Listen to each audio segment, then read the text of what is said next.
Gold, trusted gold buyers. మీరు తాకట్టు పెట్టిన బంగారాన్ని విడిపించి ఈ రోజు ఉన్న మార్కెట్ ధరకు కొనబడను.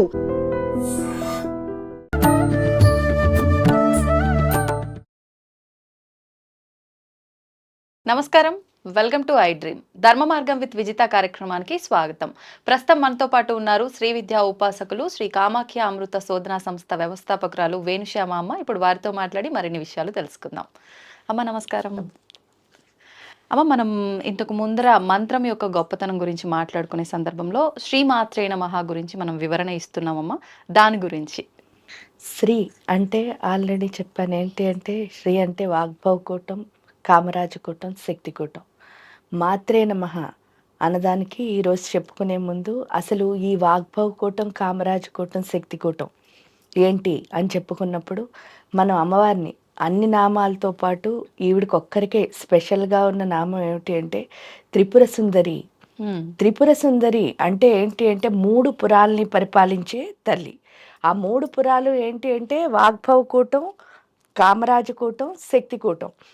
ఈ 3 పురాల్ని పరిపాలిస్తుందని చెప్పడానికే మనకి లలితా సహస్రనామాలు తీసుకున్నప్పుడు కూడా మీకు 183 ఉన్నాయి. ఆ 183లో ఫస్ట్ 60 మామూలు ఏంటి అంటే స్థూల దేహాన్ని వర్ణిస్తున్నారు. అంటే భౌతిక శరీరం గురించి చెప్తారు. ఆవిడ కళ్ళు ఇలా ఉన్నాయి, ముక్కు ఇలా ఉంది, నోరు ఇలా ఉంది, చెవులు ఇలా అన్నీ చెప్తున్నారు. ఆ తర్వాత రెండోది వచ్చి 60 అంటే 120 వరకు ఎక్కడుంది 61 నుంచి సూక్ష్మదేహం అంటే లోపలున్న ఆధ్యాత్మిక శరీరం. ఆ తర్వాత వచ్చిన మళ్ళీ ఏంటి అంటే 121 లైన్ నుంచి 180 వరకు కారణదేహాన్ని. ఈ 3 అయిన తర్వాతే అసలైన ఆవిడ రూపం ఏమిటో చెప్పారు ఆ 3 లైన్లోనే. నిజంగా లలితా శాస్త్రంలో మొత్తం అంతా చెప్పింది ఏంటి అంటే ఇది ఇది ఇది ఇది ఇది ఇది దీనికి శ్రీమాత్రే నమఃకి ఏంటండి సంబంధం అని అంటే శ్రీ అంటే ఆల్రెడీ మనకు అర్థమైంది. మాత్రే నమః అంటే కూడా ఏంటి అంటే లక్ష్మీ సరస్వతులను కళ్ళగా కలదు కాబట్టే శ్రీమాత్రే నమః. లక్ష్మీ సరస్వతులు కళ్ళుగా కలగడం అంటే ఏంటి? లక్ష్మి అంటే ఐశ్వర్యం మనకి తెలుసు, సరస్వతి అంటే జ్ఞానం. అంటే ఈ 2 కళ్ళు ఏంటంటే ఒకటి ఐశ్వర్యం, ఒకటి జ్ఞానం. కావాల్సిందే అవి కదా అవి. కానీ ఎప్పుడు వస్తాయి ఐశ్వర్యం, జ్ఞానం? అంటే నిజమైన ఐశ్వర్యం, జ్ఞానం కావాలంటే మనకేం రావాలి అంటే 3వ కన్ను ఓపెన్ అవ్వాలి. అది ఎవరు అంటే మాత్రే నమః అమ్మే. అంటే ఆ తల్లి యొక్క తత్వం ఏదైతే ఉందో అది ఎక్కడుంది అంటే 3వ కన్ను ఈ భృకుటిలోనే ఉంది. ఈ జ్ఞాన నేత్రం ఎప్పుడైతే ఓపెన్ అవుతుందో అప్పుడు అర్థమయ్యే ఒకే ఒక విషయం ఏమిటి అని అంటే అసలు ఎప్పుడు అంటే జ్ఞానం అంటే ఏంటో తెలుసు. జ్ఞానం అంటే ఏంటి అంటే నువ్వు బీ ఇన్ ప్రెజెంట్, వర్తమాన కాలంలో మాత్రమే ఉండు. అయిపోయింది నీకొద్దు, అవ్వాల్సింది నీకొద్దు. అంటే తర్వాత ఏమవుతుందో అని టెన్షన్ పడ్డాం అనుకోండి. అంటే ఇప్పుడు మనకు లేట్ అయింది ఇక్కడికి రావాలి, మనకు 10 నిమిషాలు లేట్ అయింది, అయ్యో 10 నిమిషాలు లేట్ అయిపోతుంది, 10 నిమిషాలు లేట్ అయిపోతుంది అని గాబరా పడ్డంలో మనం ఏం చేస్తాము అని అంటే నెక్స్ట్ జరిగే రోజంత కార్యక్రమాన్ని పాడు చేసేస్తాం. అదే ఈ 10 నిమిషాలు మనం బ్యాలెన్స్ గా ఉండగలిగితే అప్పుడు ఏమవుతుంది? అసలు ఎందుకు అయిందో 10 నిమిషాలు లేట్ తెలియదు కదా. మొన్నే మీరు చూస్తే అహ్మదాబాద్ ఎక్కాలి, లండన్ వెళ్ళే ఫ్లైట్, ఒక అమ్మాయి ట్రాఫిక్ లో ఉండిపోయిందిట. 5 మినిట్స్ లేట్ అయింది, బోర్డింగ్ మూసేసాం అన్నారు, ఆ పాపను ఎక్కనివ్వలేదుట. కానీ అక్కడ ఏమైంది అంటే ఫ్లైట్ లో యాక్సిడెంట్ అయింది, అందరూ ప్రాణాలు కోల్పోయారు. కానీ ఈ అమ్మాయి ఇక్కడ ఉండిపోయింది.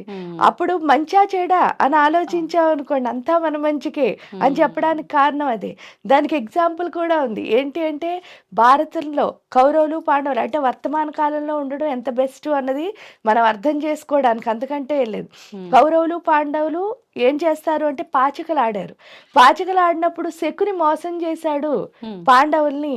అవేవో మాయా పాచికలు తెచ్చాడు, ఏమైంది అందుకని ఓడిపోయారు అని అంటారు. కానీ ఓడిపోయారు రైటే. ఓడిపోయి ఏం చేశారు అంటే అరణ్యవాసం, అజ్ఞాతవాసం చేశారు. ఆ చేసిన ఆ టైంలో వాళ్ళు మంచిగా ఏం చేశారు, వాళ్ళ కర్మలన్నీ వదిలించుకుని సాధనలు చేశారు. ఎందువల్ల వాళ్ళు గొప్పవాళ్ళు పాండవులు, ఎలాగూ ధర్మ మార్గపరులు. అన్ని సంవత్సరాలు అలా చేయడం వల్ల ఏమైంది అంటే ఫైనల్గా నెగ్గాల్సిన కురుక్షేత్రంలో ఏమైంది, నెగ్గారు. ఎందువల్ల ఈ పాచికల్లో కనుక వీళ్ళు గెలిచుంటే దుర్యోధనుడు ఊరుకుని ఉంటాడా? లేదు. కామ్గా ఊరుకుంటాడా వీళ్ళని ఏం చేయకుండా? దుర్యోధనుడు ఎలాంటి వాడు? అవును, దుర్మార్గుడు. కాబట్టి అందువల్లే కృష్ణుడు అక్కడ ఓడించినా కూడా అంటే ఒకసారి ఏదైనా మనకి ఫెయిల్యూర్ వచ్చిందని కూడా ఎందుకు బాధపడకూడదు అంటే, వర్తమానాన్ని యాక్సెప్ట్ చేయగలిగాము అంటే భవిష్యత్తు చాలా గొప్పగా ఉంటుంది అన్నదే మనకి ఆ భారతం చెప్తోంది. అంటే ఇలా ప్రతి స్టోరీలో, అంటే రామాయణం తీసుకోండి, ఎందులో తీసుకున్నా సరే 12 ఏళ్ళకి విశ్వామిత్రుడు తీసుకెళ్ళాడు రాక్షసులను చంపడానికి. అంటే జనరల్గా ఏ తండ్రి కొడుకుని 12 ఏళ్ళప్పుడు పంపించడు. అవును. ఇప్పుడు మనమైనా అమ్మో వాడికి ఏం తెలియదు తెలీదు. అంటాం, పిక్నిక్ వెళ్ళినప్పుడు కూడా భయపడతాం. అవును. అలాంటిది రాక్షసులను చంపడానికి దశరథ మహారాజు పంపించగలిగాడు. పంపించిన తర్వాత అక్కడ వెళ్ళినప్పుడు ఆ 12వ సంవత్సరంలో విశ్వామిత్రుడు మంచిగా పంచదశి మంత్రాన్ని, బాలా మంత్రాన్ని ఉపదేశం చేయించి, ఆయనతో సాధన చేయించి, ఆయనలో ఏంటి అంటే ఆత్మశక్తిని పెంచాడు. ఎప్పుడైతే పెంచాడో అప్పుడు రావణాసురుణ్ణి కైకి పంపించినప్పుడు ఆయన ఈజీగా చంపగలిగాడు. లేకపోతే రావణాసురుడు లాంటి గొప్ప సమవుజ్జిని చంపాలి అంటే ఇంకా ఎంత గొప్పగా మారాలి. అవును. ఎందుకంటే శత్రువైనా ఆయన పొగడక తప్పదు. అంత అన్ని గొప్పవాడు, జ్ఞానాలు తెలిసిన వాడు. గొప్పవాడు. అందులో యుద్ధ నీతి అన్నీ తెలుసు ఆయనకి. అలాంటి వాడితో యుద్ధం చెయ్యాలి అంటే ఇప్పుడు ఏంటంటే ఒక మామూలు వాడితో యుద్ధం చేయడం ఈజీ, అవును. కానీ నీలాంటి వాడో నీకంటే గొప్పవాడో తెలియని అంత గొప్పవాడితో యుద్ధం చేయాలంటే నువ్వు అంతే గొప్పగా ఎదగాలి. కాబట్టి 12వ సంవత్సరం నుంచి ఇన్ని మారుస్తూ తీసుకొచ్చి ఫైనల్గా యుద్ధంలో గెలిచేటట్టు చేశారు. అంటే వర్తమానంలో కనుక ఉండగలిగాము అంటే మనం ఎప్పుడూ కూడా అంతే గొప్పగా ఉంటాం. అంటే ఐశ్వర్యం రావాలన్నా లేదా మనకి జ్ఞానం రావాలన్నా కూడా వర్తమానంలోనే ఉండాలి. అదే శ్రీమాత్రే నమః మనకి చెప్తోంది. కానీ అమ్మ, వాస్తవం మీరు చెప్పిన దాన్ని బట్టి నిజమే కదా, ఇలా ఉంటే ఎంత బాగుంటుంది అనిపిస్తుంది. కానీ అసలు ఎలా అమ్మ, ఎలా కుదురుతుంది అంటారు అలా ఉండటం? ఎలా కుదురుతుంది అంటే మనసులో చంచలత్వం పోయి నిశ్చలత్వం రావాలి. అందుకే అమ్మవారు నిశ్చింత నిరహంకార నిర్మోహ మోహనాశిని అని చెప్తారు కదా. ఆ నిశ్చింత ఏంటంటే ఎప్పుడు ఎక్కువ ఆలోచనలు ఎవరికి ఉండవో వాళ్ళే ఎలా ఉంటారు అని అంటే నిరహంకార, అహంకారం లేకుండా ఉంటారు. అహంకారం ఎవరికి లేకుండా ఉంటారో నిర్మోహ అంటే మోహం అన్నది తీసేస్తుంది. మోహనాశిని పూర్తిగా మోహం అంటే అట్రాక్షన్స్ అన్నదాన్ని తీసేస్తుంది. మనం నిజం వైపు ఎంత బాగా ఉంటామో అంత నిశ్చిత. ఆ నిజం వైపు ఉండడం అంటే ఓన్లీ ఒకటే దారి. అదేంటి అంటే మీరు ఏ విద్యనైతే నమ్మారో, అంటే విద్య అంటే కూడా ఇదే చెయ్యాలి అని కాదు. మనకి మంత్రం చేస్తే ఏమవుతుంది అంటే తొందరగా, ఎందువల్ల అంటే వాళ్ళు ఆల్రెడీ అదే శక్తి ఉందని ఆ మంత్రంలో కనుక్కున్నారు. కాబట్టి ఆ మంత్రం చదవడం ద్వారా తొందరగా మనకి ఆలోచన రహిత స్థితి అన్నది వస్తుంది. అంతేకాకుండా ఇప్పుడు మీరు చేస్తున్న పనినే మీరు భక్తిగా భావించి చేయగలిగారు అంటే తప్పకుండా మీ ఆలోచన అన్నది మార్పు వచ్చేస్తుంది. ఎందుకంటే మీ పనిలో మీరు కష్టపడ్డం ఎప్పుడైతే, అందుకే సేవ అని చెప్తారు. అంటే పూజ ఏది చేసినా అన్నిటికంటే సేవ ప్రేమ అన్నదే ఫైనల్ అని చెప్పడానికి కారణం ఏంటంటే మన శరీరాన్ని ఎంత కష్టపెడతామో అంత ఆలోచన అన్నది తగ్గిపోతుంది. ఎందుకంటే మీరు కష్టపడ్డారనుకో ఇంకోళ్ళని మీరు తొందరగా ఏం చేయలేరు. అవును, ఇబ్బంది పెట్టలేము. ఒకటి వాటి గురించి మాట్లాడలేరు. ఇవన్నీ ఎప్పుడైతే తగ్గిపోయాయో మీ ఆలోచన మీ పని మీదే ఉంటుంది. కానీ అమ్మ, ప్రస్తుతం ఉన్న సమాజంలో ఇలా పాజిటివ్గా ఉండి మన పని మనం చేసుకుని ఎదుటి వారిని ఇబ్బంది పెట్టకూడదన్న ఆలోచన ఉన్న వాళ్ళు చాలా తక్కువ మంది ఉన్నారు. ఒకవేళ మనమే అట్లా ఉన్నాము అంటే చూస్తున్నాం కదా, వాళ్ళే ఎక్కువ ఇబ్బంది పడాల్సి వస్తుంది. ఇలాంటి దుర్మార్గపై ఆలోచనలు ఉన్న వాళ్ళ మధ్యలో బ్రతకడమే కష్టంగా మారిపోతుంది. అలాంటప్పుడు కొన్ని సందర్భాల్లో అనిపిస్తుంటుంది, నేను ఎందుకు ఉండొద్దు కన్నింగా, వాడు కన్నింగా ఉన్నాడు, ఏమైంది, వాడు బాగున్నాడు కదా, నేనే బాధపడుతున్నా అనవసరంగా అని వీళ్ళు మారటానికి ప్రయత్నించే వాళ్ళు కూడా చాలా మంది ఉంటున్నారమ్మా ఈ మధ్యలో. కానీ ఏంటి అంటే ధర్మం అన్నది ఎప్పుడు ఫైనల్గా, ఎందువల్ల మీరు పాండవులు కౌరవులు చూసినా, రాముడు రావణాసురుడు చూసినా ఫైనల్గా గెలిచేది ధర్మమే కదా. అంటే ఫస్ట్ హ్యాపీగా అనిపిస్తుందేమో, కానీ ఫైనల్ ఏంటి అని మనం ఆలోచించుకున్నప్పుడు మనం అసలు మారడం అవసరం లేదు అన్నది మనకు అర్థమవుతుంది. దానికి తోడు ఏంటి అంటే నిజంగా కూడా ప్రపంచం అంతా మీ చుట్టూ కన్నింగ్గా ఉన్నా మీరు ఉండకూడదు అని కనుక మీరు ఖచ్చితంగా నిర్ణయం తీసుకుంటే డెఫినెట్గా ప్రకృతి మొత్తం మీకు హెల్ప్ చేస్తుంది. అంటే వీళ్ళు మీకు ఏమైనా చేయాలన్నా ప్రకృతిలో ఏటో ఒకవైపు నుంచి మీకు అది జరగకుండా ఆపితే చాలు కదా, అది జరుగుతుంది కదా. అది జరిగినప్పుడు మీకు ఇంకా ఇలా ఈ లిమిటేషన్స్లో ఎందుకు వెళ్ళాలి? అది మనకు అర్థం అవ్వాలి అంటే తప్పకుండా ఏదో ఒక మంత్ర జపం చేయాలి. నేను ఎక్కువ చేయలేనండి అనిపించింది అనుకోండి, చక్కగా ఇదే చెప్తున్నాను కదా, నిశ్చింత నిశ్చింత నిశ్చింత అనుకున్నా చాలు ఆ చింతలన్నీ పోతాయి. అమ్మ ఇప్పుడు భగవంతుడైనా అనుకుంటూ ఉంటాం ప్రతి ఒక్కరం కూడా ఏదో ఒక టైంలో అనిపిస్తుంది. ఏదైనా చెడు చేయాలి అని అంటే అది ఆలోచన వచ్చిన వెంటనే ఆచరణలో పెట్టేస్తాం తెలియకుండానే. అంటే భగవంతుడు దీనికి ఇంత తొందరగా సహకరించాడా అనిపిస్తుంది. ఏదైనా మంచి చేయాలి అని అంటే మీరు ఇందాక అన్నట్టుగా దానికి ఓపిక చాలా అవసరము. ఎన్నెన్నో నిందలు పడాల్సి వస్తుంది. ఇంకా అవసరమా అనే ఒక ఆలోచన స్థితికి కూడా తీసుకెళ్తుంది. అంటే భగవంతుడు కూడా మంచికి ఇన్ని పరీక్షలు ఎందుకు పడుతున్నాడంటారు? అంటే మీ లైఫ్లో మీరు ఎంత పెద్ద పని చేయాలనుకుంటున్నారో అంత ఎక్కువ కష్టపడాలి అన్నది రూలు. ఓ అప్పుడు మీరు ఇప్పుడు చూడండి, అందరూ నార్మల్గా ఒక మనిషికి అన్నిటికంటే ఎక్కువ భయం ఏంటంటే ప్రాణం. అవును. నేను చచ్చిపోతానేమో అని భయపడ్డమే మనకి అంటే నార్మల్గా పెద్ద భయం. అంటే ప్రతి క్షణం చచ్చిపోతానంటూ ఏం చేస్తున్నావు, ఎప్పుడో చచ్చిపోవాల్సిన చావుని ప్రతిరోజు చచ్చిపోతున్నావు. అది ఎక్కడి వరకు అది స్వార్థం అవుతుంది.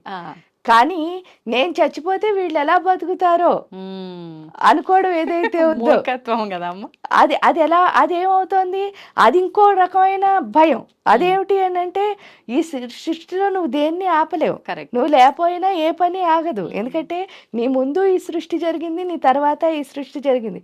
జస్ట్ మధ్యలో నీ పాత్ర నువ్వు చేస్తున్నావు.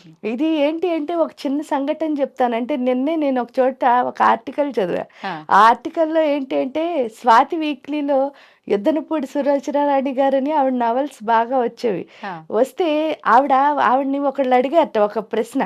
ఏమని అడిగారు అంటే, ఒక పత్రికా విలేకరు ఇలాగే అడిగారట, ఇప్పుడు మీరు ఇంత సక్సెస్ఫుల్ ఉమెన్ కదా, ఎవరైనా కనుక ఇలాగే అవ్వాలి అంటే మీరు ఇచ్చే సలహా ఏమిటి అంటే, జనరల్గా ఏంటి అంటే ఆడవాళ్ళకి పక్కింట్లో ఏమవుతుందో చూడడం బాగా అలవాటు. అందువల్ల అది పట్టించుకోకుండా నా పని నేను చేసుకుంటాను అని చెప్పేసి మన పని మనం చేస్తూ మధ్యలో వచ్చిన కొమ్మలన్నిటికీ హెల్ప్ చేసుకుంటూ వెళ్ళిపోయాం అనుకోండి, ఎప్పుడూ హ్యాపీగా ఉంటామని చెప్పారు ఆవిడ. అప్పుడే మనం సక్సెస్ అవుతాం లైఫ్లో. ఎందుకు అని అంటే జనరల్గా డీవియేషన్స్ ఎందుకు ఉంటాయి అంటే, ఇక్కడ ఎడానాడికి చాలా శక్తి ఉంటుంది. అంటే స్త్రీకి ఉన్నదే ఎనర్జీ. ఆ ఎనర్జీ ఏం చేస్తూ ఉంటుందంటే ఎప్పుడూను స్పీడ్గా చేయిస్తుంది పని. అంటే ఇక్కడ తప్పు రైటు కాదు. అంటే మీరు అన్నట్టు చూడండి, అంటే తప్పు పని స్పీడ్గా అవుతుంది, రైట్ పని స్లోగా అవుతుంది. లేదు, ఏదైనా స్త్రీ అనుకుంది అంటే ఇమీడియట్ యాక్షన్ ఉంటుంది. పురుషుడు ఏంటి అంటే ఆయనకి పింగళానాడులో శక్తి ఉంటుంది. అందుకని ఆయన ఏం చేస్తూ ఉంటాడు, ఎక్కువ ఆలోచిస్తాడు. అంటే ఇది ఎలా చేయాలి, చేస్తే ఏమవుతుంది, ఇవన్నీ పురుష శక్తి. స్త్రీ శక్తి ఏంటంటే ఇమీడియట్ యాక్షన్. ఎప్పుడైతే ఇమీడియట్ యాక్షన్ అంటే మంచి అయినా చెడైనా ఇమీడియట్ గానే యాక్షన్. అసలు పెళ్లి అన్నది పెట్టడానికి రీజనే అది. ఏంటి అంటే వీళ్ళు తొందర, అంటే అన్ని ఫాస్ట్ గా చేయాలి, వీళ్ళు స్లోగా చేస్తారు. వీళ్ళ ఆలోచన శక్తిని ఫాస్ట్ ని కలిపితేనే సమాజం ముందుకు వెళుతుంది.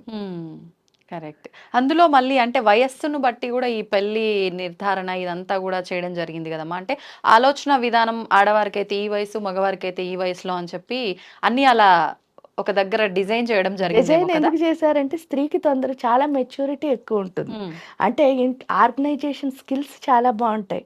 ఎందువల్ల అంటే ఇంట్లో తను అన్ని సర్దడం, ఏమీ లేకపోయినా ఇల్లు సర్దుకుని వెళ్ళడం, ఇవన్నీ స్త్రీకి ఎక్కువ ఉంటాయి. పురుషుడికి ఏంటి అంటే మెచ్యూరిటీ అన్నది కొంచెం లేటుగా ఉంటుంది. ఎందువల్ల అంటే ఎప్పుడైతే ప్లానింగ్ మాత్రమే ఉందో, యాక్షన్లో లేమో, అప్పుడు ఏమవుతుంది, మీరు ప్లాన్ వేస్తారు కానీ అది ఎలా చేయాలో తెలియదు కదా. అందువల్ల చిన్న వాళ్ళని ఎందుకు చేశారు అని అంటే, ఈవిడికి మెచ్యూరిటీ లెవెల్ ఎక్కువైపోయి ఆయనకి తక్కువయ్యాయి అనుకోండి, అప్పుడు ఫైటింగ్స్ ఎక్కువ అవుతాయి కదా. అందువల్ల ఏంటి, అందులో ఈవిడ శక్తి స్వరూపం. అందువల్ల ఏంటి అంటే డెఫినెట్ గా డామినేషనే ఉంటుంది. ఆ డామినేషన్ తట్టుకోవాలి అంటే ఆయన కూడా అదే మెచ్యూరిటీలో ఉండాలి. అందువల్ల ఈక్వల్ వయసు వద్దు అని చెప్పడానికి కారణం ఏంటి అంటే, లైఫ్ సాఫీగా జరగాలి అంటే కొంచెం పెద్దవాళ్ళని చేసుకుంటేనే బెస్ట్.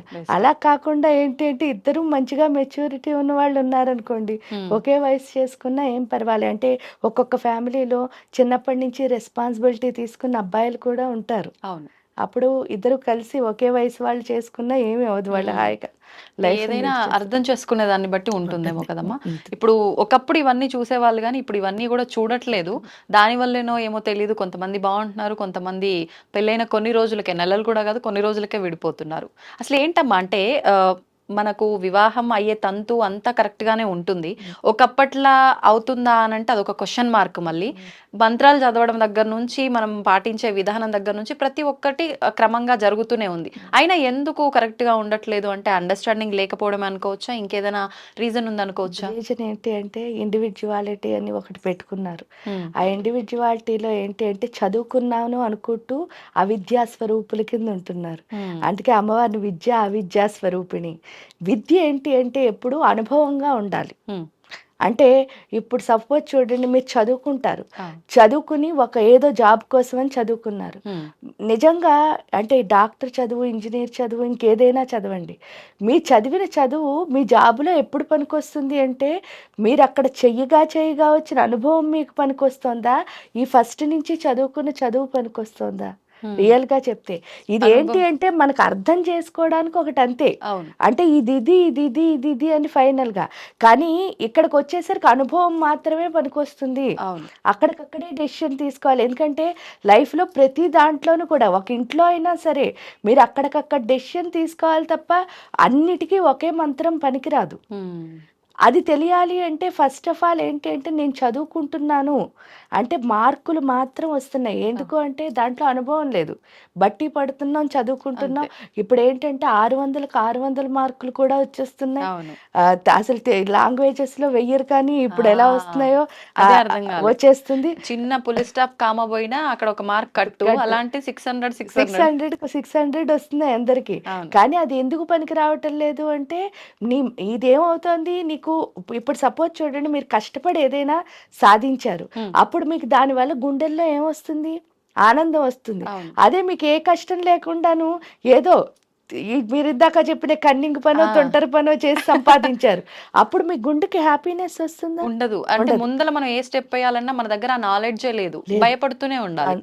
అందువల్ల ఏమవుతుంది, వీళ్ళు కష్టపడ్డారు అంటే ఊరికే అంటే అది చదివారు, దానివల్ల గుండెకి ఏం అనిపించటం లేదు. ఎందుకంటే నీకంటే నాకు ఎక్కువ మార్కులు రావాలంతే, అందుకని నేను చదువుతున్నాను.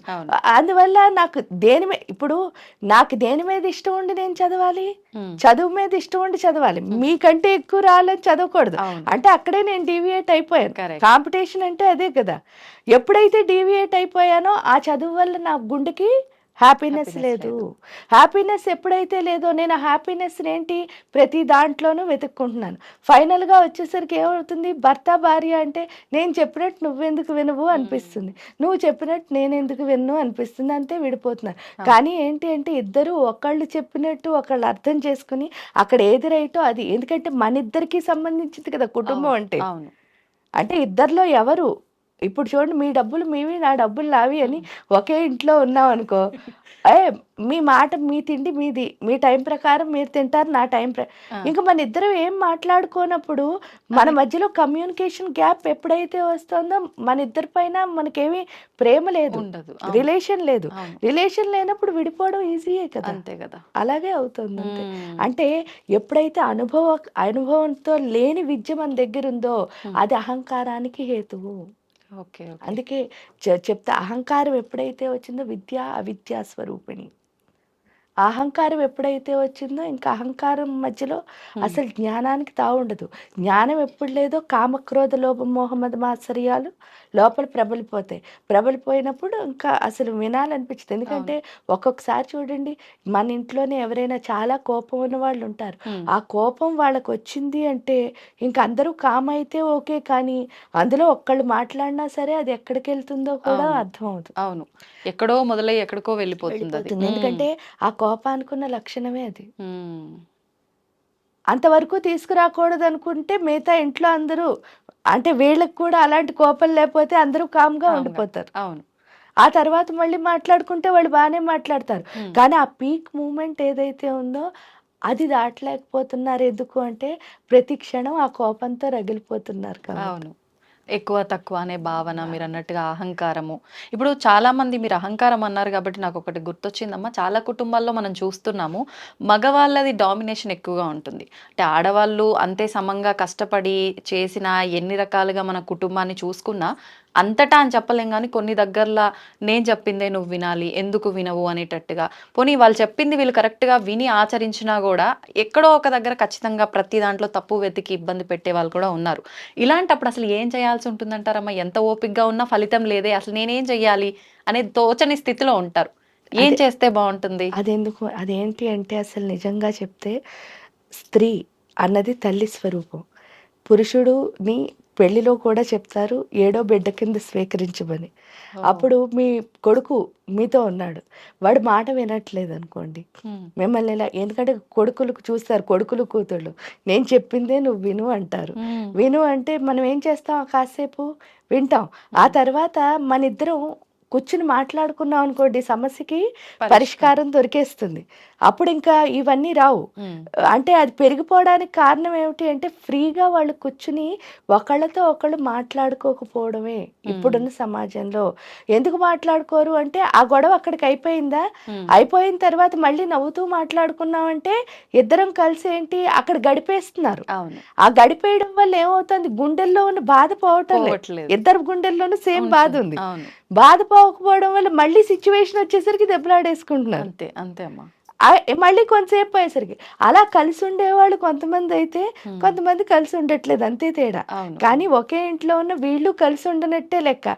ఎందుకంటే మళ్ళీ ఆ సిచ్యువేషన్ మన లైఫ్ లోకి వచ్చింది అంటే, ఇప్పుడు సపోజ్ చూడండి, ఒక విషయం మీద మీరు ఎవరో ఇద్దరు కొట్టుకున్నారు, ఒక భార్య భర్త, ఇప్పుడు చెప్పండి మీరు డామినేషనే.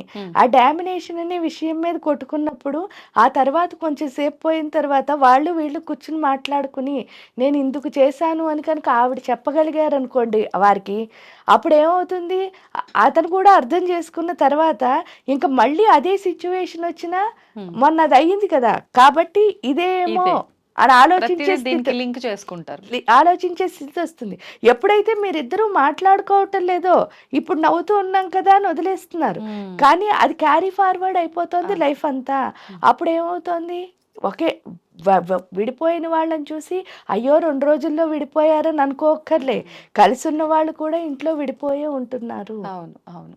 అంటే ఆ సిచ్యువేషన్లో కలిసి ఉంటున్నారు, మళ్ళీ తర్వాత అదే క్యారీ ఫార్వర్డ్ అవుతుంది. ఎందుకంటే గుండెల్లో బాధపోవటం లేదు కదా.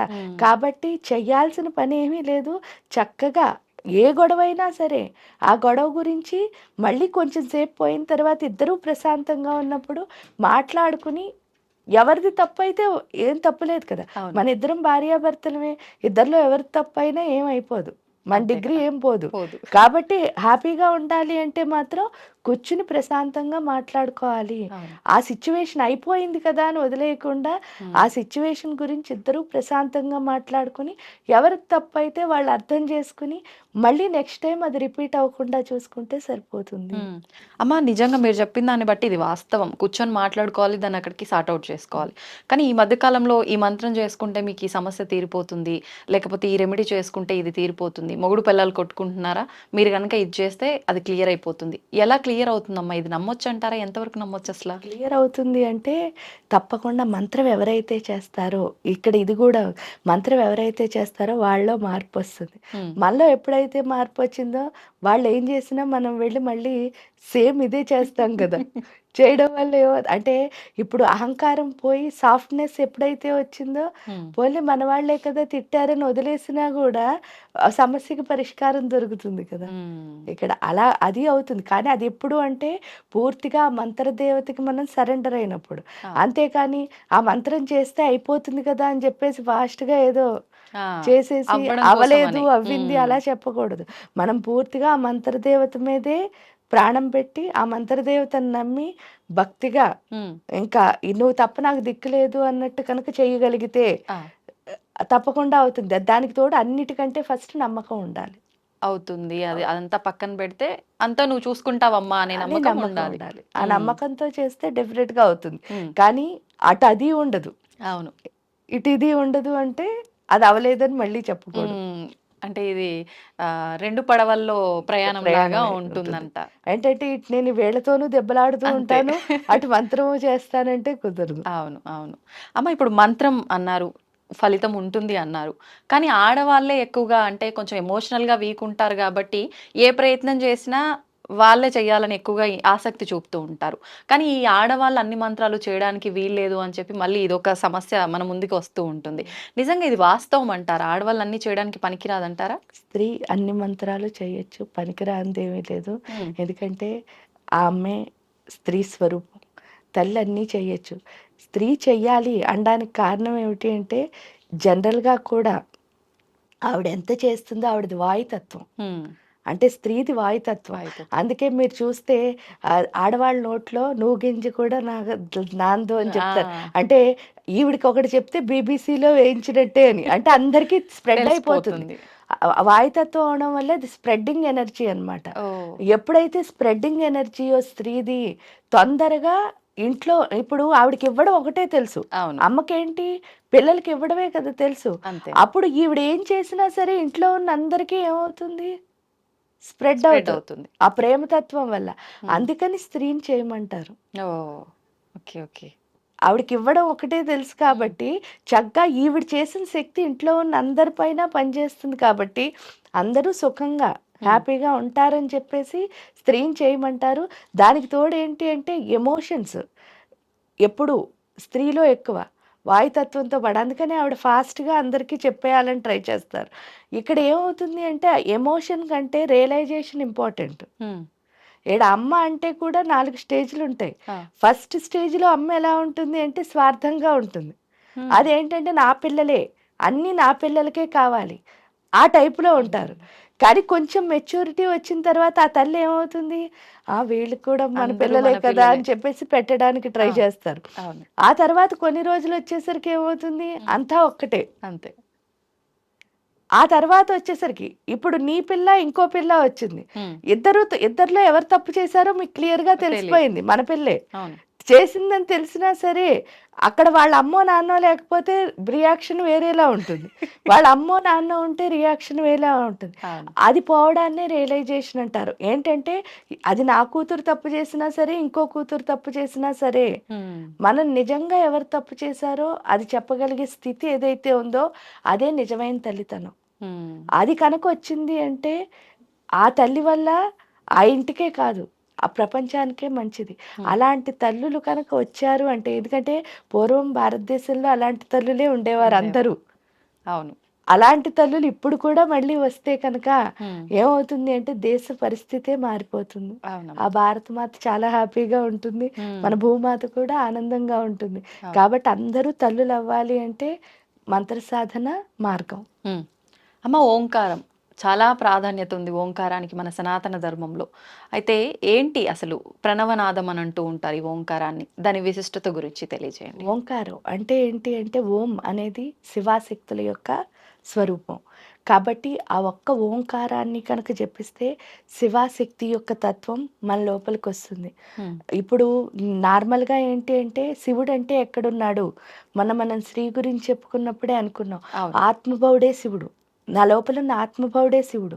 కానీ ఆత్మే శివుడు అని అందరూ చెప్పడం వరకు ఓకే, కానీ నిజంగా మన ఆత్మని మనం శివుడి కింద భావించగలుగుతున్నావా? లేదు. అంటే సడన్ గా ఎప్పుడో తత్వం చెప్పినప్పుడు ఓకే ఏమో, కానీ రోజంతా భావించగలిగే స్థితి ఏదైతే ఉందో అది రావాలి అంటే ప్రకృతి మొత్తం తల్లి స్వరూపం అని తెలియాలి, ఆ పార్వతి యొక్క శక్తి. అప్పుడు మిమ్మల్ని నేను పార్వతిలా ఎప్పుడైతే చూస్తానో అప్పుడు అందరూ అమ్మలే కదా. ఆ చూసే స్థితి వస్తేనే ఈ లోపల ఉన్న శివుడిని నేను చూసుకోగలుగుతాను. అంతేకాని ఈవిడ పలానా పార్వతీదేవులా ఎలా ఉంటుందిలే ఇలాంటి డిఫరెన్షియేషన్స్ ఏమి ఉండకూడదు. ఒకసారి మనం ఫిక్స్ అయ్యాము అంటే మీరు పార్వతి అంతే. ఓకే, ఎప్పుడైతే అది చూడగలిగామో, అలా అని అక్కడ పురుషుడు ఇక్కడ స్త్రీ ఇలా ఏంలే, మొత్తం అందరూ పార్వతీదేవే, నా కళ్ళకి ఏది కనిపిస్తోందో అది పార్వతి. ఆ తల్లిని కనుక మనం ఎప్పుడు చూడగలిగామో ఈ ఆత్మశక్తి అన్నది పెరుగుతుంది. ఆ పెరగడం అన్నది ఏంటి ఓంకారం ద్వారా వస్తుంది. కాకపోతే జనరల్గా ఏంటి అంటే ఓంకారాన్ని అందరినీ చెయ్యొద్దు అని చెప్పడానికి రీజన్ ఏమిటి అంటే ఎంత శివుడు శక్తి అని అంతా చూడగలిగిన స్థితి ఎప్పుడైతే వచ్చిందో పూర్తి వైరాగ్యం వచ్చేస్తుంది. ఆ వైరాగ్యం ఎప్పుడైతే వచ్చిందో గృహస్థాశ్రమంలో కొన్నిసార్లు పనికిరాదు, అంటే అందరికీ కూడా ఇదంతా ఉంటుంది కాబట్టి జనరల్గా చెయ్యొద్దు అనడానికి. కానీ ఏంటి అంటే ఫైనల్ అదే కాబట్టి అది నెక్స్ట్ మినిట్ ఏమి వచ్చేది. ఆ. కాబట్టి చేస్తూ అంటే ఎంత సాధన చేస్తే అంత బాగా వస్తుంది కాబట్టి ఉమ్, చేస్తూ ఉండడమే. ఆ చేయడం ద్వారా ఎప్పుడు మనం రీచ్ అవ్వగలిగాం. ఎందుకంటే ఉమ్. అది కూడా ఒక అదృష్టమే కదా. అంతే. అవును. అమ్మ, పంచాక్షరి మంత్రం కూడా ఓం నమ శివాయ అని చెప్పి మామూలుగా శివ ఆరాధన ఎప్పుడు చేసినా ప్రతి ఒక్కరం అదే చెప్తూ ఉంటాం.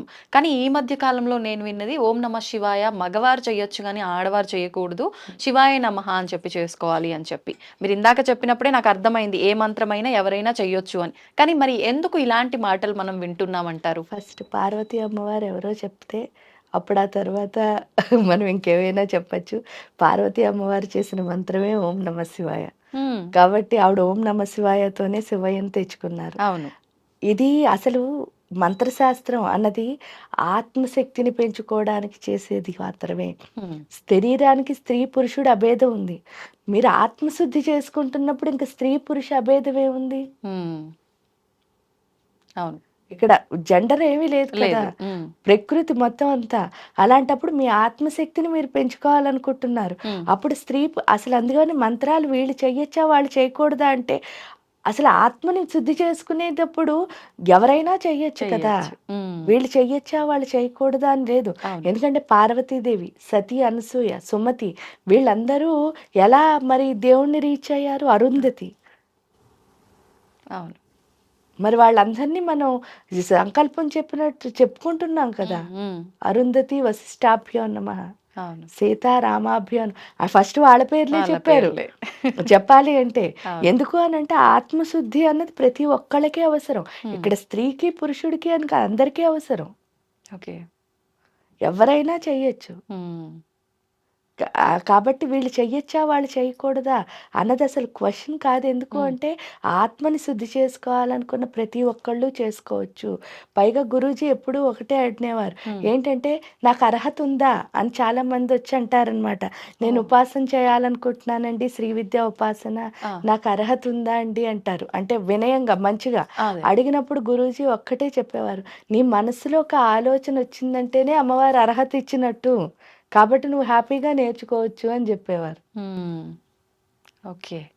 అమ్మ, ఇప్పుడు శ్రీ విద్యా ఉపాసన అన్నారు కదా, నియమాలు ఎక్కువగా పాటించాల్సి ఉంటుందేమో అనుకుంటారు. అది వాస్తవమే అంటారా? అంత ఈజీ కాదు శ్రీ విద్యా ఉపాసన శ్రీ అంటే అని. విద్యా ఉపాసన అన్నది నిజంగానే ఈజీ కాదు. ఉమ్, ఎందుకంటే చూడ్డానికి అది చాలా సింపుల్గా అనిపించే కష్టమైన పని అది. ఆ, ఎందువల్ల అంటే అమ్మని ఈ సృష్టిలో లైఫ్లో ఎవరినైనా మోసం చేసేయగలుగుతాం ఈజీగా, కానీ తల్లిని అసలు ఎప్పుడూ మోసం చేయలేం.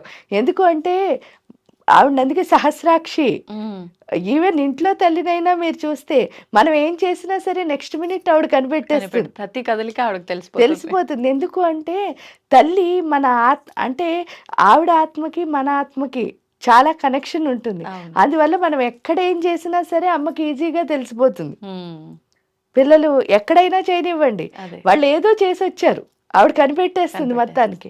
సో ఆ తల్లి అయితే మన సాక్షిభూతమై మన్నే చూస్తూ ఉంటుంది. అవును. కాబట్టి ప్రతి క్షణం ఏంటంటే అమ్మని చాలా ఈజీగా కన్విన్స్ చేయొచ్చు అనుకునే పరిస్థితి ఉంటుంది, కానీ ఉమ్, అస్సలు కన్విన్స్ చేయలేనిది ఎవరైనా ఉంటే అది తల్లి. ఉమ్, ఎందుకు అని అంటే ఆవిడకి అన్నీ తెలుసు.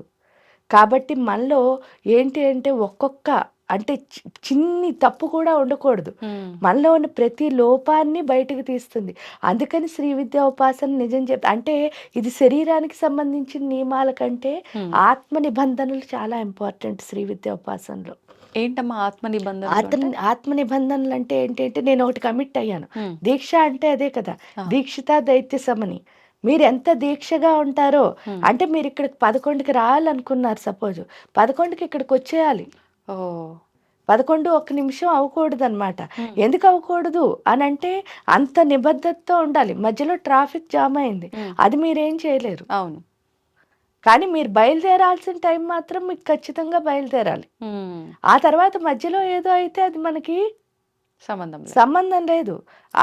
అంటే అక్కడ లేట్ చేసినా కూడా ఆవిడ ఇందాక చెప్పింది, మనం అక్కడికి వెళ్ళకూడదు అంతే ఆ టైంకి. అవును, అవును.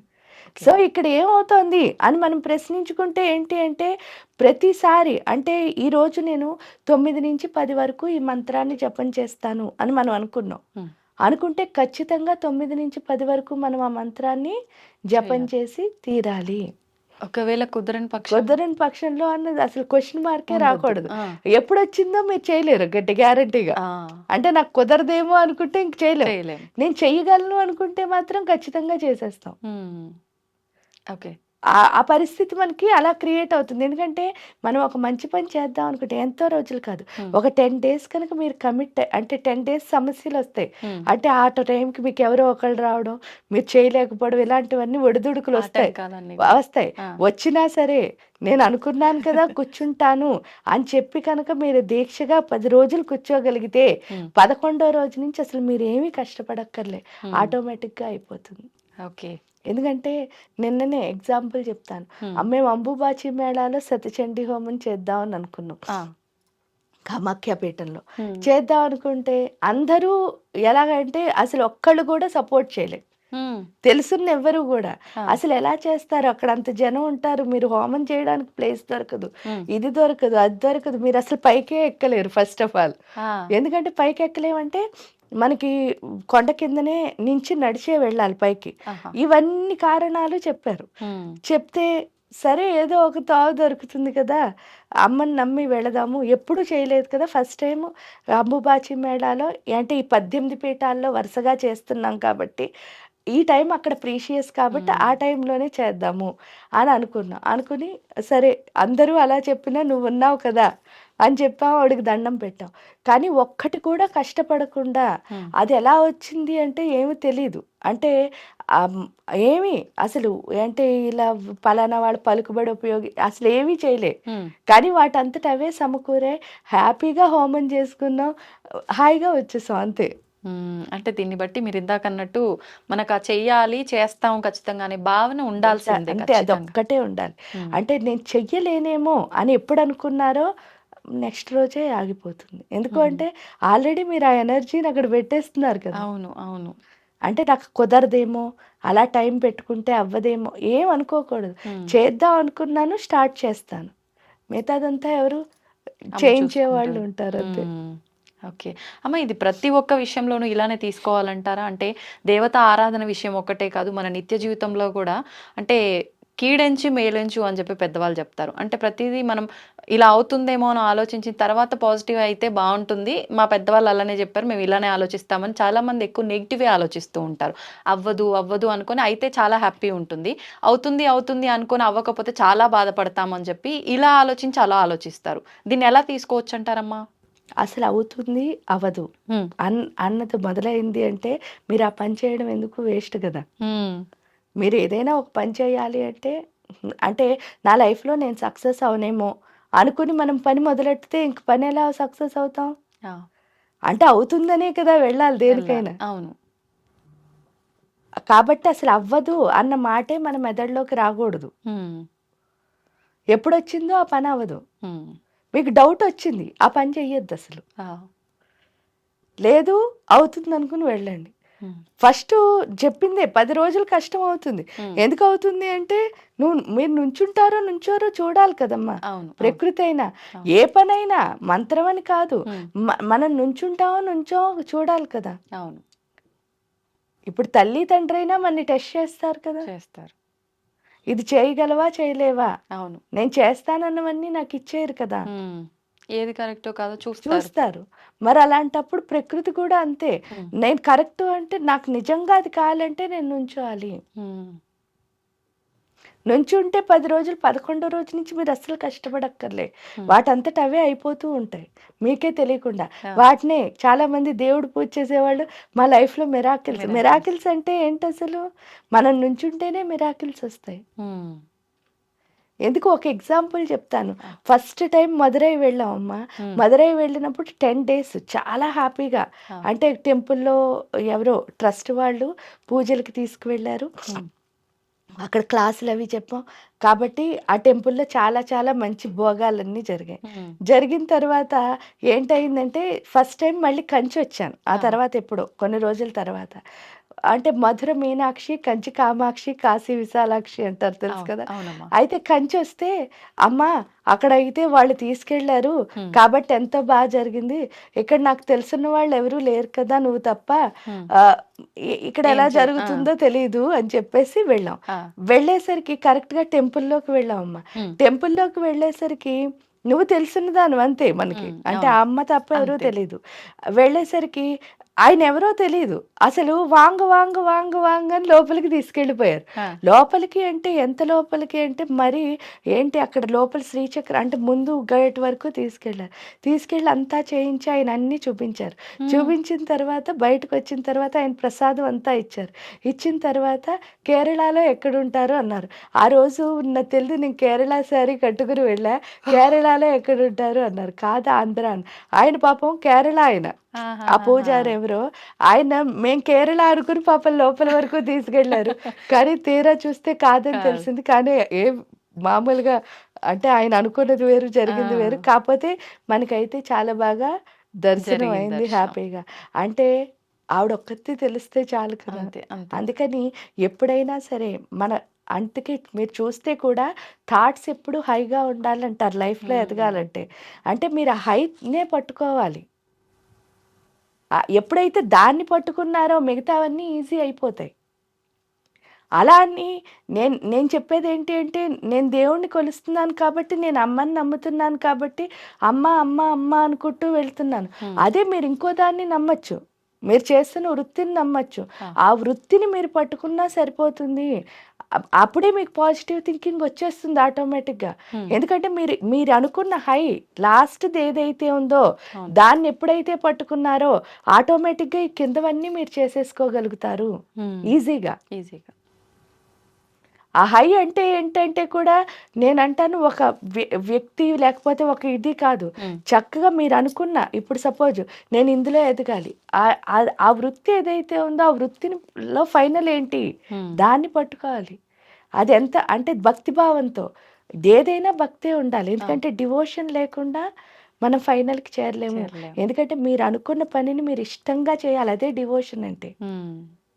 మీకు ఇష్టం లేకుండా వచ్చానా, మాట్లాడానా, వెళ్ళిపోయానా అంటే మీకే నచ్చదు, అవును. మీ అవును. గుండె హ్యాపీగా ఉండదు. అవును. కానీ వచ్చాను అంటే నేను ఇంచక్క నేను ఇది చెయ్యాలి, చెయ్యాలి. అది అది ఆ ఇష్టం ఉందనుకోండి, మీరు ఎంత చేసినా మీకు ఏం అనిపించదు, Hmm. ఇబ్బంది ఆపాలనిపించదు. అనిపించదు. అవును. లేదనుకో ఒకటి అయ్యగానే టైర్డ్ అయిపోతారు. అవును. వాస్తవం అమ్మా. ఇది రోజంతా ప్రతి చేసిన ఒక్కరి లైఫ్ లో ఇది ఖచ్చితంగా ఎక్స్పీరియన్స్ చేస్తారు. చేస్తారు. Hmm. ఒక్కటి అవగానే టైర్డ్ అయ్యావంటే మనకు అది ఇష్టం లేదు, Hmm. దాన్ని వదిలేయడం బెస్ట్. అంతే. కానీ 24 అవర్స్ చేసినా 25 అవర్ ఎందుకు లేదు అనిపిస్తుంది చూసారా, అది మీకు ఇష్టం. ఈ స్థితి రావాలంటే చాలా ఓపిక, సాధన ఎన్నో ఉండాలేమో కదమ్మా. ఉండాలి, ఉండాలి. అన్నిటికంటే అవేం అక్కర్లే, Hmm. మీరు చేస్తున్న పని మీరు అయిపోవాలి అంతే. Hmm. మీరు ఏ పని చేయండి ఆ పని మీరు అయిపోవాలి. ఓకే. మీ మీ ఐడెంటిటీ మీకు కనిపించకూడదు, కనిపించకూడదు. మీ పనే మీకు కనిపించాలి. అది ఎప్పుడు కనిపిస్తుందో లైఫ్లో డెఫినెట్గా Hmm. చాలా చాలా గొప్పగా ఎదుగుతారు. ఒక గోల్ ఉండాలి, ఆ గోల్ని రీచ్ అవ్వాలి అని అంటే ఇప్పుడు మీరు చెప్పినట్టుగా మన పని మనం చేసుకుంటూ పోవాలంతే. అమ్మ ఇట్లా మన పని మనం చేసుకుంటూ పోతుంటాము, కానీ కొన్నిసార్లు అనిపిస్తూ ఉంటుంది, నేను ఎంత కష్టపడ్డా ఏం చేసినా నేను చాలా జెన్యున్గా ఉన్నా, అన్ని రకాలుగా నేను కరెక్ట్గా నా వేలో నేను వెళ్తున్నా, కానీ నాకు ఏది ఫేవర్గా అవ్వటం లేదు, నా గోల్ని నేను రీచ్ అవ్వలేకపోతున్నాను అంటే నాకు అదృష్టం లేదేమో, నాకు ఇంతవరకే రాసి పెట్టుందేమో, ఇలా మాట్లాడుతూ ఉంటారు. నిజంగా అదృష్టం అనేది ఉంటేనే మన హార్డ్ వర్క్కి ఫలితం ఉంటుందంటారా? నేను దాన్ని ఒప్పుకొని ఇందాక చెప్పిన భారతమే చెప్తున్నా. అలా అనుకుంటే అసలు వాళ్ళు అడవుల్లో తిరుగుతూ కూడా అంటే ఫెయిల్ అయిపోయినట్టే కదా. అవును. ప్రతి క్షణం ఫెయిల్ చేస్తూనే వచ్చాడు కదా. అవును. ఎవరు? దుర్యోధనుడు. ప్రతి క్షణం ఫెయిల్, ఆఖరికి ఒక ఇల్లు కట్టించి అది లక్కిల్లు వాళ్ళని కాల్చడానికి ట్రై చేశాడు. అవును. రెండోసారి ఈ పాచికల్లో ఓడించాడు. మూడోసారి ద్రౌపది వస్త్రాపహరణం. అలా ప్రతిసారి ఆఖరికి పుట్టిన అభిమన్యుడిని వాళ్ళని కూడా చాలా ఇబ్బందులు పెట్టాడు. అప్పుడు మేము దురదృష్టవంతులమేమో అనుకున్న 5గురిలో ఎవరైనా అనుకున్నా, వాళ్ళ అమ్మ కుంతి అనుకున్నా, ద్రౌపది అనుకున్నా, సుభద్ర అనుకున్నా, ఈ పిల్లడు అభిమన్యుడు అనుకున్నా ఏమవుతుంది? ముందుకెళ్లే వాళ్ళు ముందుకు కాదు. వెళ్ళేవాళ్ళు కాదు. పైగా ఇంకోటి కూడా చెప్తాను నేను, 100 మంది వాళ్ళు ఉండి వీడిని లక్కింట్లో కాల్చాలి అని అనుకున్నారు అంటే వాళ్ళు వీడికి భయపడుతున్నారా, వీళ్ళు వాడికి భయపడుతున్నాడా? అదే కదా. వీళ్ళు 5గురే. అవును, అంటే వాడే భయపడుతున్నాడు. ఎప్పుడైనా తప్పు చేసేవాడికే భయం భయం ఉంటుంది. ఉంటుంది. అవును. అప్పుడేంటి, వెనకాల నుంచి చెత్త పనులన్నీ చేయాలని ట్రై చేస్తారు. రైట్ చేసేవాడు వాడి పని వాడు చేసుకుంటూ వెళ్ళిపోతాడు. అదే అర్జునుడు వాళ్ళు. ఓకే. ఫైనల్ గా గెలుపు ఎవరిది అంటే అది. అవును. దురదృష్టం అంటే ఇప్పుడు ఇవన్నీ ఫెయిల్యూర్సే కదా మరి. అవును. అప్పుడు మేము దురదృష్టవంతులు అని వాళ్ళలో ఎవరనుకున్నా సరే ఏమవుతుంది, అంతే, ముందుకెళ్ళలేకపోయేవారు, వాళ్ళ గోల్ ని వాళ్ళు రీచ్ రీచ్ అవ్వలేకపోయారు. అవ్వలేకపోయారు. ఎప్పుడైనా మన బలహీనత అదే. నేను లక్కీ కాదేమో అనుకోవడం. అవును. ఈ సృష్టిలో ప్రతి ఒక్కళ్ళు లక్కీవే, అదృష్టవంతులే. ఎందుకంటే ఇక్కడ పుట్టానంటేనే అదృష్టవంతుడి. ఎందుకంటే మనం అందరం లక్ష్మీదేవి బిడ్డలం. చండి అదే కదా చెప్తోంది, లక్ష్మి మీకు ప్రతి క్షణం రీసోర్స్ ఇస్తుంది, దాన్ని అర్థం చేసుకునే శక్తిని పార్వతి ఇస్తుంది, ఇది నా రీసోర్స్ అని.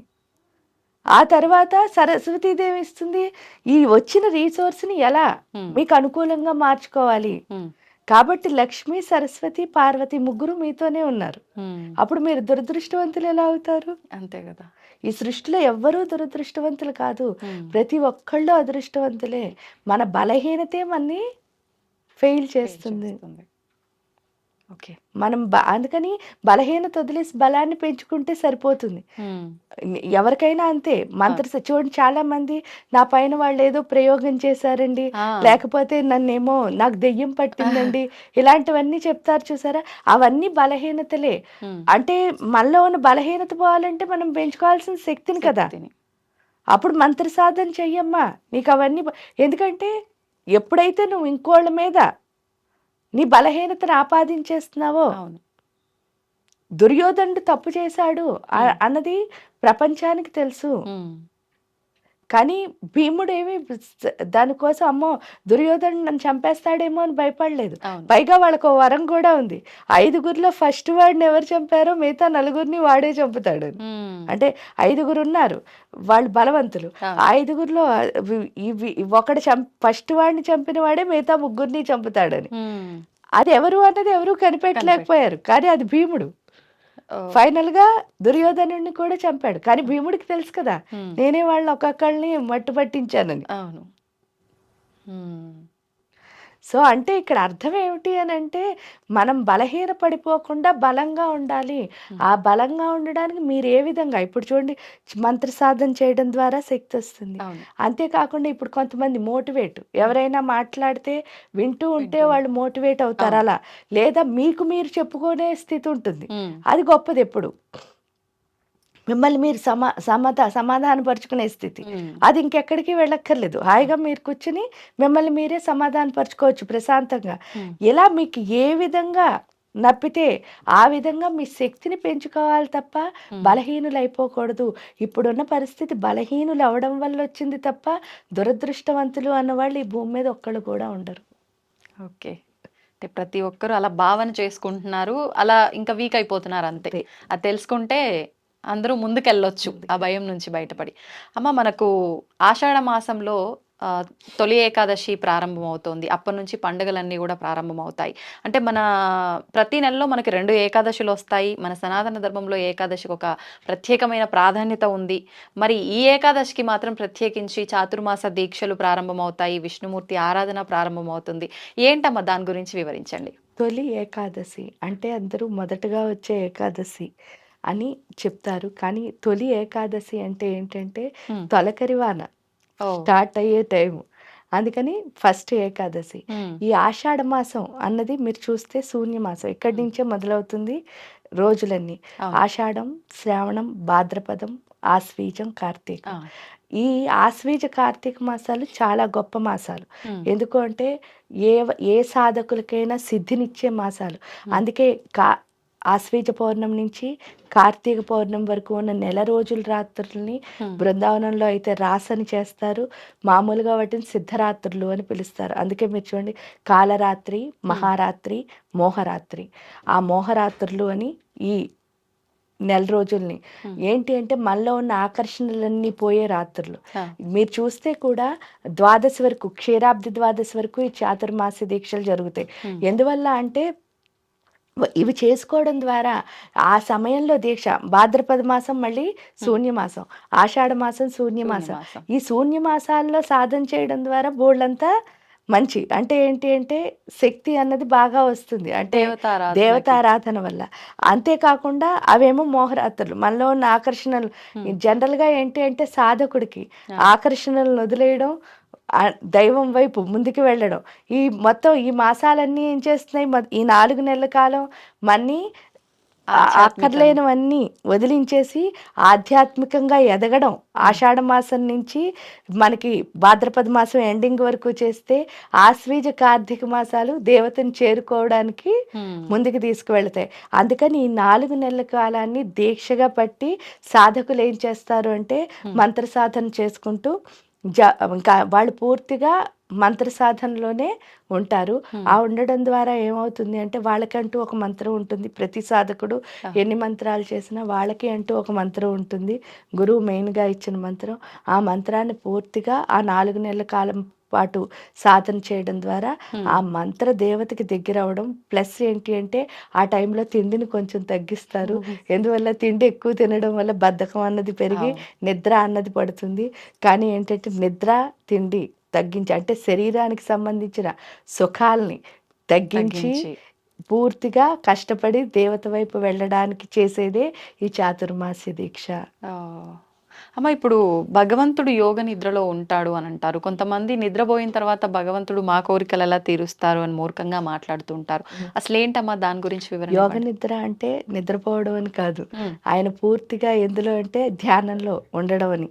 ఇప్పుడు మనమైనా యోగ నిద్ర అంటే అదే కదా, కామ్గా, అంటే మనస్సును పూర్తిగా ఆపేసి ఉంటాడు. అలాంటప్పుడు విష్ణుమూర్తి నుంచి మనకు వచ్చే శక్తి ఏదైతే ఉంటుంది అంటే విష్ణుమూర్తి మనలో ఉన్న మాయల్ని తొలగిస్తాడు. కాబట్టి ఆయన యోగ నిద్రలో ఉన్న టైంలో చేయడం ద్వారా మనలో ఉన్న మాయల్ని పూర్తిగా తొలగించుకోవడానికి. ఎందుకంటే జనరల్గా మనం అబద్ధంలో ఎక్కువ ఉంటాం, నిజంలో తక్కువ ఉంటాం.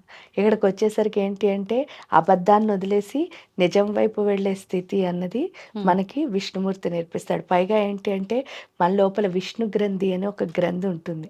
ఈ మణిపూర్ అనాహత చక్రాలను కలుపుతూ ఆ విష్ణు గ్రంథి విభేదన అయితేనే సాధకుడు ముందుకు వెళ్ళడానికి అవకాశం ఉంది. కాబట్టి ఆయన యోగ నిద్రలో ఉన్నప్పుడు ఆయన ధ్యానం చేయడం ద్వారా ఆయన శక్తికి మనం ఏమవుతాం, పూర్తిగా కనెక్ట్ అయిపోతాం. ఎప్పుడైతే కనెక్ట్ అయ్యామో ఏంటి అని అంటే వీళ్ళు ఆయన కోరికలు తీర్చడానికి చేసేది కాదు సాధన. ఫస్ట్ మనం అర్థం చేసుకోవాలి, కోరికలు ఏమీ లేకుండా చేసుకోవడానికి చేసేదే సాధన. కాబట్టి ఇంక మూర్ఖత్వంగా మాట్లాడడానికి ఏం లేదు. ఎప్పుడైతే విష్ణువుతో మనం కనెక్ట్ అవుతామో మాయలకు వెళ్లకుండా పూర్తిగా మనం నిజం, ఆ నిజం ఏమిటి అంటే తల్లి. అవును. అందుకే మధుకైటపుల్ని చంపినప్పుడు ఆ తల్లినే ఆయన దింపుతాడు యోగ నిద్రలోంచి బయటకు వచ్చి. ఫస్ట్ అధ్యాయం అదే చండీ సప్తశతిలో. ఎప్పుడైతే ఆ తల్లి వస్తుందో ఆ తల్లి ఏం చేస్తుంది, వీళ్ళిద్దరిని హతమారుస్తుంది. ఇక్కడికి వచ్చేసరికి ఏంటి అని అంటే అది ఆ కనెక్షన్ అన్నది మనకి ఎప్పుడైతే ఏర్పాటు చేశాడో, నిజం అమ్మ ఎందుకండి అని అంటారు. అంటే ఈ సృష్టిలో ఎవరికైనా ఒకే ఒక నిజం, అది తల్లే. ఆ ఒకే ఒక ఏంటంటే ఆ కడుపులోంచి నేను వచ్చానన్నది ఒక్కటే మనకి నిజం, మిగతావన్నీ నమ్మకాలే.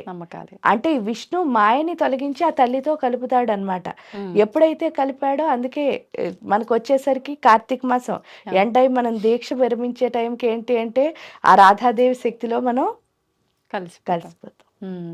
అమ్మ, ఇప్పుడు మీరు చెప్పినట్టుగా అంటే మన ఫోకస్ అంతా కూడా ఆరాధన పైన ఉండాలి. కాబట్టి ఈ ఆహారం తినకూడదు అనే నియమ ఏకాదశి రోజు. కొంతమంది చెప్తారు ఆ రోజు అన్నం కనుక తింటే అది విషంతో సమానం, విషతుల్యమైనది అని చెప్పి. అంటే మనం అలా ఉండడం కోసం ఇలా ఒకటి ఏదైనా దానికి లింక్ చేసి చెప్తే ఉంటారు అన్న ఒక ఉద్దేశమా, ఎలా తీసుకోవచ్చు అంటారు? యాక్చువల్గా ఏంటి అంటే దేని మీద వ్యామోహం ఉండకూడదు. అన్నిటికంటే ఫస్ట్ వ్యామోహం తిండే. ఎందుకంటే ఈ రుచి లేకపోతే నేను తిన్నాను దానికి చాలా ఎడిక్ట్ అయిపోతారు జనం. అది ఎంత తిండి మీద మనకి వ్యామోహం ఉంటుందో అంత భగవంతుడికి దూరం అయిపోతాం. భగవంతుడు అంటే ఏంటంటే డివినిటీ ఏదైనా సరే, ఇందాక చెప్పినట్టు యాదేవి సర్వభూతేషు వృత్తి రూపేణ సంస్థిత, ప్రతి వృత్తిలోనూ ఆ తల్లి ఉంది భగవంతుడి రూపంలో. మనకేంటి అంటే అది ఈ రుచులు ఎంత ఎక్కువ మనం తీసుకుంటున్నామో అంత లిమిటేషన్స్ అన్న వచ్చేస్తాయి మనకి. అంటే మనం వ్యాపించడానికి ఉండట్లేదు, అంటే ఎప్పుడు లిమిట్ అయిపోతున్నాం. కానీ మన ఆలోచన ఎప్పుడు వ్యాపక శక్తి ఉండాలి. అంటే పెద్ద పెద్ద ఆలోచనలు మనకి రావాలి అంటే బుర్ర బాగా పనిచేయాలి కదా. అవును. మనం ఈ రుచులకి ఎప్పుడైతే లిమిట్ అయ్యామో బుర్ర మందబుద్ధి, సూక్ష్మ బుద్ధి రాదు. అందుకని వాళ్ళు ఏం చేశారు అంటే తిండి మానేమని. అంతేకాని మీకు వ్యామోహం లేదు. ఇప్పుడు మీరు అన్నం తిన్నా ఒకటే, రొట్టె తిన్నా ఒకటే, ఇంకోటి ఏదో తిన్నా ఒకటే. ఆ టైంకి తినాలంటే తింటారు, అంతే. తినకూడదంటే తినరు. అలా ఉన్నారనుకోండి, అప్పుడు మీరు తిన్నా తినకపోయినా ఏం పర్వాలేదు. అవును, అవును. కానీ ఖచ్చితంగా నాకు ఇది కావాలి, ఇది లేకపోతే నేను తిన్ను. చాలా మంది అసలు పొద్దున్న లేచిన దగ్గర నుంచి ఆ తిండి కోసమే బోళ్ళని పాటలు పడేవాళ్ళని కూడా మీరు చూస్తారు. అవునవును. సో అలా ఉన్న వాళ్ళకి ఒక బ్రేక్ అన్నమాట. ఎప్పుడైతే ఇచ్చారో అది ఆపితే ఏమవుతోంది వాళ్ళ మెదడులో అన్నది వాళ్ళకి అర్థమవుతుంది. ఓకే. ఎందుకు అని అంటే అది ఎక్కువ మనం ఎప్పుడైతే ఆ రుచి మీద వ్యామోహం పెట్టుకున్నామో మనం లిమిట్ చేసేసుకోవడం వల్ల బుద్ధి అన్నది మందగిస్తుంది. ఆ మందగించిన బుద్ధిని సూక్ష్మ బుద్ధి కింద మార్చుకోవడానికే వాళ్ళు ఇవి చెప్పారు. పైగా ఉపవాసం అంటే తిండి మానేయని కాదు, దగ్గరగా ఉండు. ఉపవాసం దగ్గరగా ఉండు, భగవంతుడికి దగ్గరగా ఉండు. ఆ దగ్గరగా ఉండే స్థితి మీకు తిన్నా ఉందనుకో తప్పకుండా ఉండొచ్చు, లేదనుకో మనకు అది వచ్చే వరకు ట్రై చేయాలి. అది ఇక్కడ. ఓకే అమ్మ, ఇప్పుడు మీరు అన్నదాన్ని బట్టి నాకు అనిపించింది ఏంటంటే, సాధారణంగా పెద్దవాళ్ళు చెప్పే కొన్ని కొన్ని పదాల్లో ఏం చేసినా మనం కష్టపడేది అంటే బట్ట పొట్ట కోసమే కదా. ఈరోజు మనం తినకుండా తర్వాత ఫ్యూచర్లో పెద్దవాళ్ళు అయిన తర్వాత తిందామన్నా అప్పుడు తినలేము అని చెప్పి అంటూ ఉంటారు. దీన్ని ఎలా తీసుకోవచ్చు అంటారు? అంటే తినడం అన్నది ఎందుకు అంటే పొట్ట కోసమే. అంటే పొట్ట నిండి, ఇప్పుడు సపోజ్ చూడండి, పొద్దున బ్రేక్ఫాస్ట్ చేశారు, అది పొట్ట కోసమే. మధ్యాహ్నం లంచ్ చేశారు, అది పొట్ట కోసమే. రాత్రి డిన్నర్ చేశారు, అది పొట్ట కోసమే. కానీ ఆ తర్వాత కూడా పొట్ట కోసమే మీరు ఏం చేస్తున్నారు? దాని వైపే పరుగులు తీస్తున్నాం. మీరు అన్నీ వదిలేశారు, ఇంకేంటి అంటే పొట్ట కోసం అంటే ఆ పొట్ట కోసం కావాల్సినంతే మీరు తెచ్చుకోవాలి కదా. అవును. అంటే మీరు దాని వైపు ఫోకస్ లేదు మీకు అసలు. అవును. మీరు సంపాదించడం అన్న దానిలో పెట్టుకున్న తర్వాత ఆ పొట్టను కూడా వదిలేశారు. నిజం చెప్తే ఏ పొట్ట కోసం అన్నారో ఆ పొట్టని. వాస్తవం. మరి ఇంకా అలాంటప్పుడు మనం చెప్తున్నది చేస్తున్నది ఒకటా కాదు. కానప్పుడు మనకు క్లారిటీ లేదు. ఫస్ట్ ఆ క్లారిటీ ఎవరికి వాళ్ళు తెచ్చుకోవాలి. కరెక్ట్. నాకేం కావాలి, ఆ నాకేం కావాలి తెచ్చుకోవాలన్నా మళ్ళీ సాధనే. అవును. ఆ సాధన ఏంటంటే సాధనమున పనులు సమకూరు ధరలోనా. మనకేం కావాలి అని మన క్లారిటీ వస్తుంది. అవును. అది లేక ఏంటంటే మనం ఏం చేస్తున్నామో మనకి తెలియదు అనమాట. అంటే వాళ్ళు ఎవరో తాగారు మత్తుగా ఉన్నారని మనం చెప్పక్కర్లే, అందరూ అదే మత్తులో ఉన్నారు, ఆ కన్ఫ్యూజన్ అనే మత్తులో. కరెక్ట్ అమ్మా. అది వదిలేసుకుని నా లైఫ్కి ఏం కావాలి అన్న క్లారిటీ మనం తెచ్చుకోవాలి అంటే తప్పకుండా ఏదో ఒక విషయంలో సాధన చేయాలి. అది మీ జాబ్ చేస్తారా, మీ ఇంటి విషయంలో చేస్తారా, లేకపోతే దేవుడు ఎందుకంటే అన్నిటికంటే ఈజీ ఏంటి అంటే దేవుడు సాధన చేయడం ద్వారానే మనలో మార్పు వస్తుంది. అవును. అది వచ్చిన తర్వాత మిగతా అన్ని విషయాల మీద క్లారిటీ వచ్చేస్తుంది, అన్నీ మారిపోతాయి లైఫ్ అంతా. అంతే. ఓపిక, ఒక రకమైన సహనం అన్నీ వచ్చేస్తాయి ఆటోమేటిక్గా స్పిరిచువల్ పర్సన్స్కి. కాబట్టి అన్నీ బ్యాలెన్స్ చేసుకోగలుగుతారు. సంతోషం అమ్మ, చాలా మంచి విషయాలు తెలియజేశారు. ధన్యవాదాలు. తవ్వుతున్న శివలింగం సరే, దాన్ని అట్లా కప్పేసేయండి, చూపించదండి. Krishna is there. మూర్తి పూజ కాదు, సాక్షాత్ బ్రజేంద్ర నందన భగవాన్ ఉన్నారు మూర్తిలో. ఏమీ ఆశించకుండా ఆరాధించే వాళ్ళు కూడా ఉన్నారా ప్రభుజీ? నిజమైన భక్తి అంటే మనకు తెలియదు కాబట్టి